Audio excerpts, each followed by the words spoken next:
আজকে আরও একটি ক্লাসে সকলকে স্বাগতম। আজকের ক্লাসে আমরা মডাল ভার্ব মাস্ট এর ব্যবহার শিখব। মাস্ট অর্থ অবশ্যই, অর্থাৎ বর্তমান সময়ে কোনো কিছু অবশ্যই করতে হবে, এই জাতীয় সেন্টেন্স কিভাবে তৈরি করে সে সম্পর্কে শিখব। তার জন্য আমাদের খুবই সহজ একটি স্ট্রাকচার জেনে নিতে হবে। স্ট্রাকচারটি হলো, প্রথমে সাবজেক্ট, তারপর মাস্ট। মাস্ট একটি মডাল ভার্ব। প্রথমে সাবজেক্ট, তারপর মাস্ট ব্যবহার করব, তারপর ভার্ব ওয়ান বা ভার্বের প্রেজেন্ট ফর্ম, এবং এরপরে অবজেক্ট বা এক্সটেনশন যা থাকে বসে যাবে।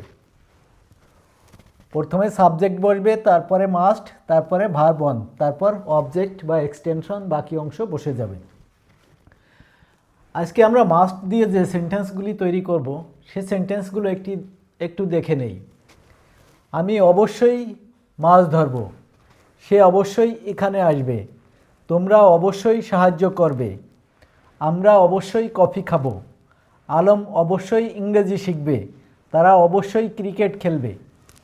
এই সেন্টেন্সগুলো আজকে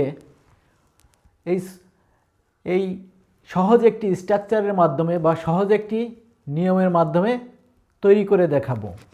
তাহলে প্রথমে আমরা সাবজেক্ট ব্যবহার করব, তারপর মাস্ট, তারপর ভার্ব অন এবং বাকি অংশ। প্রথম সেন্টেন্সটি আমরা তৈরি করে দেখি। আমি অবশ্যই মাছ ধরব। তাহলে প্রথমে স্ট্রাকচার অনুযায়ী সাবজেক্ট বসবে আই, এরপরে আমরা কি ব্যবহার করব? মাস্ট। আই মাস্ট কি করব? মাছ ধরব, ধরা, ক্যাচ, CATCH, ক্যাচ। ক্যাচ অর্থ ধরা, এবং কি ধরব? ফিশ। খুব সহজেই সেন্টেন্সটি আমরা তৈরি করতে পারলাম। প্রথমে সাবজেক্ট, তারপর মাস্ট, তারপর ভার্ব অন, তারপর object. I must catch fish, আমি অবশ্যই মাছ ধরব, অর্থাৎ বর্তমান সময়ে অবশ্যই কোনো কিছু করব। সে অবশ্যই এখানে আসবে। এখন আমরা এই সেন্টেন্সটি তৈরি করব। তাহলে এখানে সাবজেক্ট হি, হির পরে আমরা কি ব্যবহার করব? মাস্ট। হি মাস্ট আসবে, ভার্ব হচ্ছে আসা, ইংরেজি হচ্ছে কাম। ভার্ব অন, কাম হচ্ছে ভার্ব অন, এবং কোথায় আসবে? এখানে, here. He must come here, সে এখানে আসবে।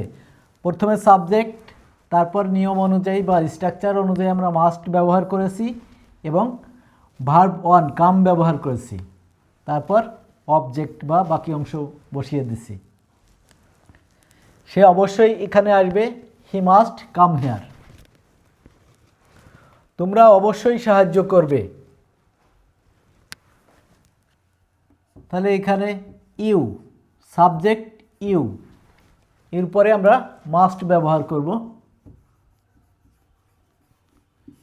ইউ মাস্ট কি করবে? সাহায্য করবে। সাহায্য করার ইংরেজি হেল্প।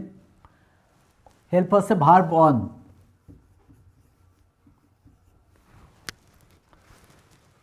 ইউ মাস্ট হেল্প, তুমি অবশ্যই সাহায্য করবে।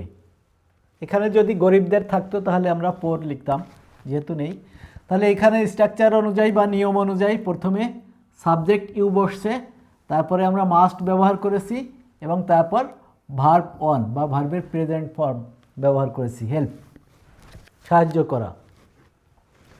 আমরা অবশ্যই কফি খাবো। তাহলে এখানে প্রথমে নিয়ম অনুযায়ী বা স্ট্রাকচার অনুযায়ী সাবজেক্ট উই ব্যবহার করলাম, উই। সাবজেক্টের পরেই আমরা মাস্ট ব্যবহার করব। উই মাস্ট কি করবে? কফি খাবে। খাওয়ার ইংরেজ, খাওয়া, কফি খায় না, পান করে, যার জন্য আমরা ড্রিঙ্ক, ভার্ব অন ড্রিঙ্ক ব্যবহার করলাম কি কফি।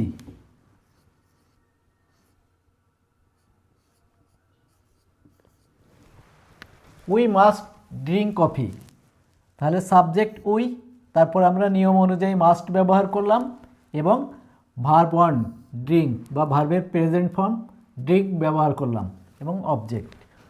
আমরা অবশ্যই কফি খাবো, we must drink coffee. Alam অবশ্যই ইংরেজি শিখবে। তাহলে সাবজেক্ট আলম, সাবজেক্টের পরেই আমরা মাস্ট ব্যবহার করব।